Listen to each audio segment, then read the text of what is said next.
The rear automatic braking or RAB system can assist the driver when the vehicle is backing up.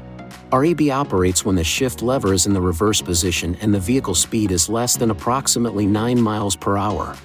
If a risk of a collision with an obstacle is detected when your vehicle is backing up, the RAB system warning indicator will flash, and the system will chime 3 times. The system will then automatically apply the brakes. After the automatic brake application, the driver must apply the brake pedal to maintain brake pressure. The RAB system detects obstacles behind the vehicle using the parking sensors located on the rear bumper.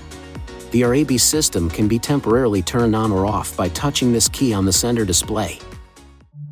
Please see your owner's manual for important safety information, system limitations, and additional operating and feature information.